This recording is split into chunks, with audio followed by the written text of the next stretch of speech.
The mansion was silent when Richard Hayes returned that evening. The echo of his footsteps against the marble floor seemed to fill the vast emptiness of the house. For years, silence had been his companion.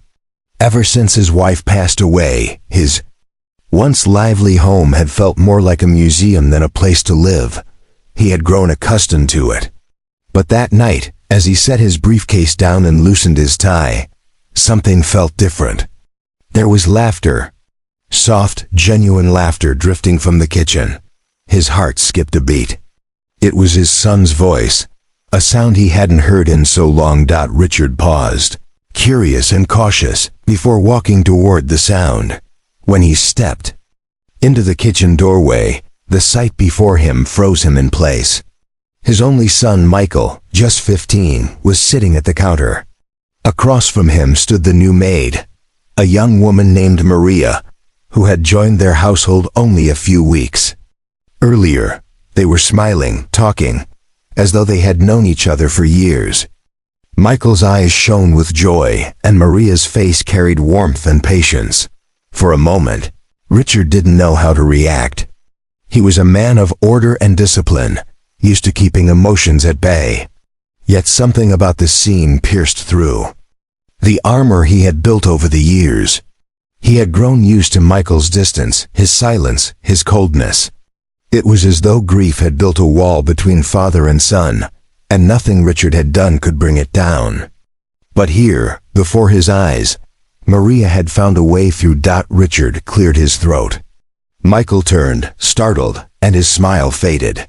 Maria stood straight, respectful but calm. "Good evening, Mr. Hayes," she said softly. Richard nodded, pretending to be unfazed, but inside he was shaken.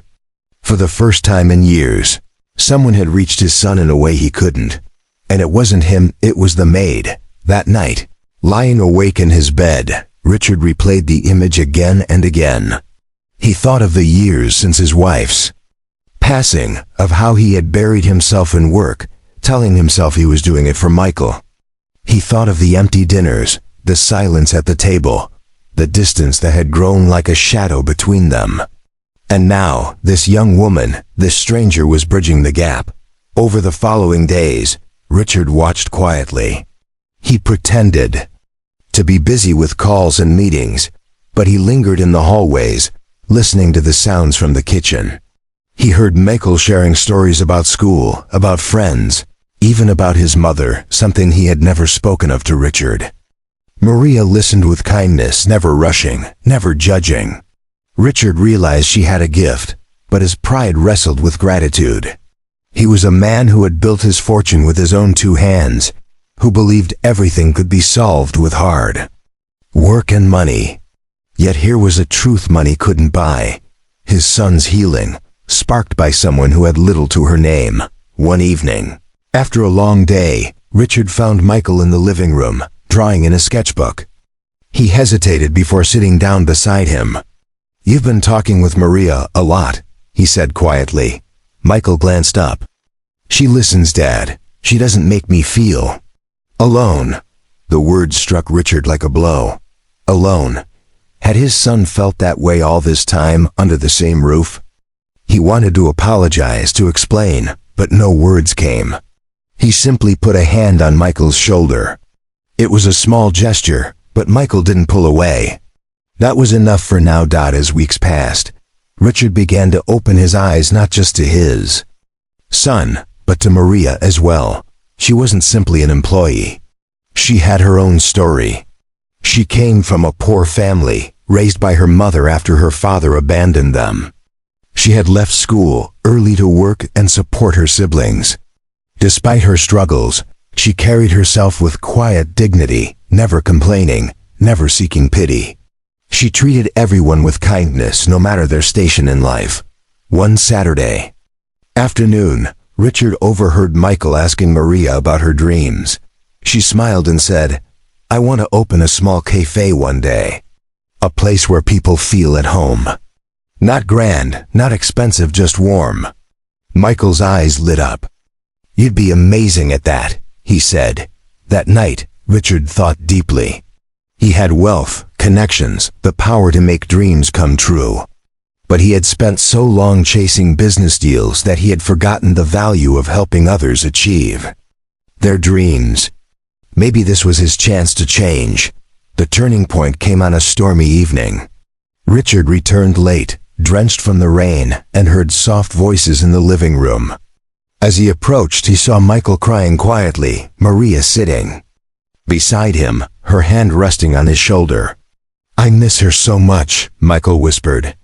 "It feels like nobody understands." "I understand," Maria said gently. "I lost someone too. And the pain doesn't vanish, but sharing it makes it lighter." "You're not alone, Michael." Tears welled in Richard's eyes. He had wanted to comfort his son for years, but he had never found the words. And here was Maria, giving Michael exactly what he needed. In that moment, Richard felt both humbled and grateful. From then on, Richard began to change. He spent less time at the office, more time at home. He sat with Michael during meals, asked about his day, listened when he spoke. Slowly, the wall between them began to crumble. One evening, as they sat together in the garden, Richard turned to Maria. "You've done more for my son than I ever could. You've given him hope again. And I want to give something back to you."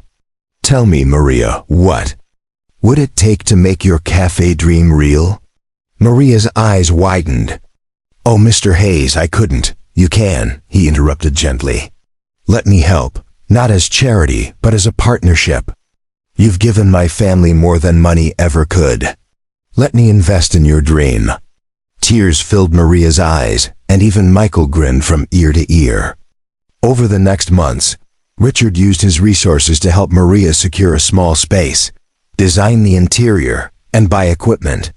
Michael painted murals on the walls, bright and colorful, filling the cafe with life.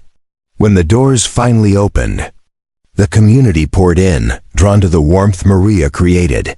The cafe became more than a business, it became a haven. Children came after school, lonely elders found company, and families gathered to share meals.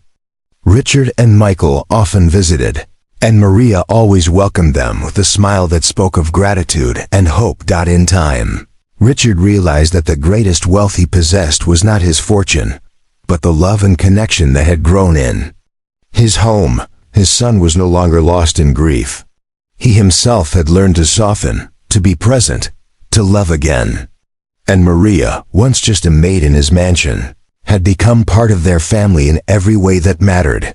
Years later, as Richard looked back, he knew that the moment he walked into that kitchen and saw his son laughing with Maria was the beginning of a new chapter. A chapter of healing, of second chances, of rediscovering what truly mattered. The story of a millionaire, his lonely son, and the maid who brought them back to life carried a timeless lesson. Wealth is not measured in money or possessions. In the lives you touch, the hearts you heal, and the love you choose to nurture. And for Richard, Michael, and Maria, that truth would remain the legacy they lived by forever. In the end, Richard Hayes finally understood something he had missed for years. All the mansions, cars, and millions in his accounts meant nothing if his own home was filled with silence and loneliness.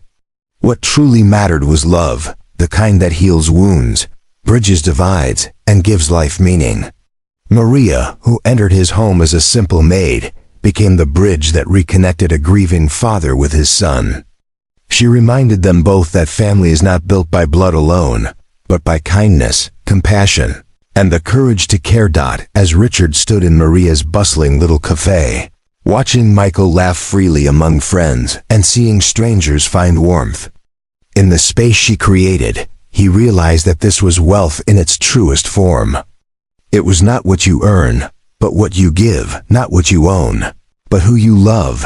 And so the story of a broken millionaire, a lonely boy, and a humble maid became a living testimony to the power of second chances.